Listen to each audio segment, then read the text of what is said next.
Hi, it's Ms. Tracy. I hope you had a good spring break. I'm going to read Ms. Worley's article for Science Today out loud in case that will help you. You do not have to use this version. You may read the article on your own if you want. Why everything is closing for coronavirus. It's called flattening the curve.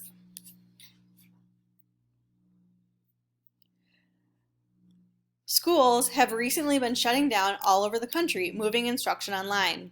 Sporting events are being canceled and postponed. The future of the 2020 Summer Olympics in Japan is in doubt. Festivals and conferences are also being delayed or postponed. The cause for all these closures is a flu-like illness called COVID-19. COVID-19 is short for coronavirus disease 2019. It began in China.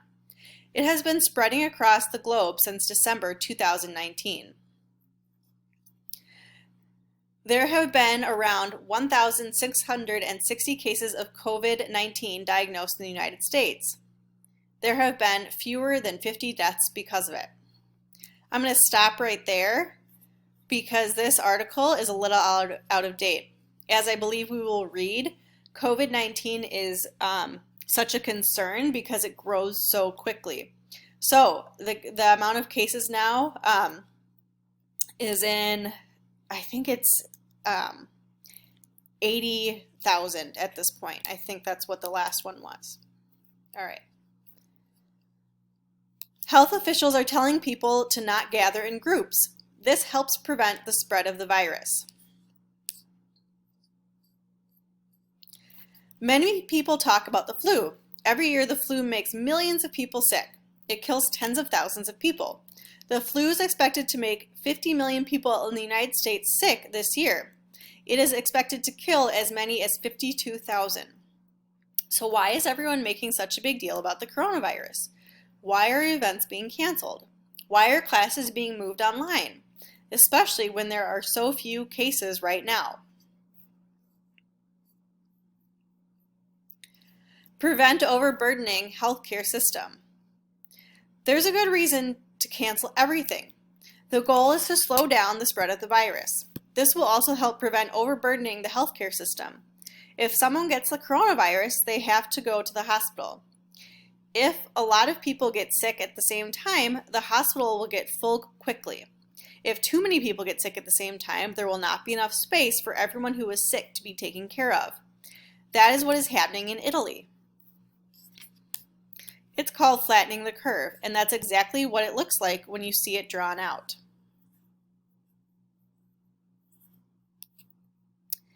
Epidemiologists study disease and how they spread. They try to predict how diseases spread. They look at how the disease behaves. If everyone acted like normal and did not limit social interaction, the number of cases would increase. That's right up here. The number of people infected would grow quickly.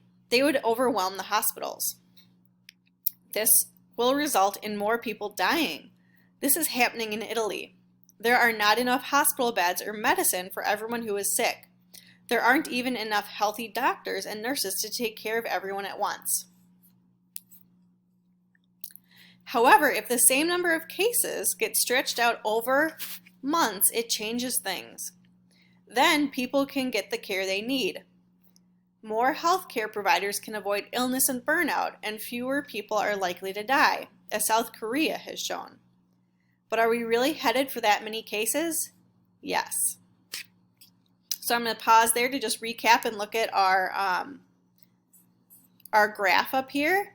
So the yellow is if we don't do anything, meaning social interaction wise, we just keep hanging out with our friends, we go to school, we keep going to sporting events. So a ton of people are going to get sick all at once.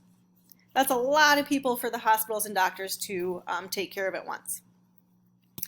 But if we limit how much we see other people, yes, it'll last longer. This is time down here. It'll last longer, but it'll be much more spread out, so easier to treat people. Beyond containment. Scott Gottlieb Gottlieb, not sure how to pronounce that, used to work for the Food and Drug Administration. He explained in a recent interview, the novel coronavirus, just declared a pandemic by the World Health Organization, is beyond containment. A pandemic is when a disease has spread all over a country or the world. If it is not already in your community, it's coming soon. The only reason total U.S. cases aren't already skyrocketing is that coronavirus testing has been such a mess that too few people, just 77 by the CDC in the whole week of March 8th, are being tested. I'm going to pause again and say that has also changed, that number. Again, if they're talking about March 8th, we've had quite a few weeks since then. The CDC is short for the Centers for Disease Control and Prevention. In the U.S. Healthcare Agency, it is the U.S. Healthcare Agency. You can't count cases you haven't found yet. So what do we do to avert disaster? We have to flatten the curve. Fortunately, people are listening. And the idea has caught on so well among armchair epidemiologists that flattening the curve, that hashtag flattening the curve and hashtag flatten the curve hashtags have trended several times on Twitter in recent days. Clearly, public officials and businesses are listening to the warnings of public health officials, as evidenced by all the closings and cancellations. But to be effective, ordinary people need to do their part by avoiding as much as possible any crowds and places where large numbers of people congregate, which means get together, such as movie theaters, malls, and events that haven't been canceled.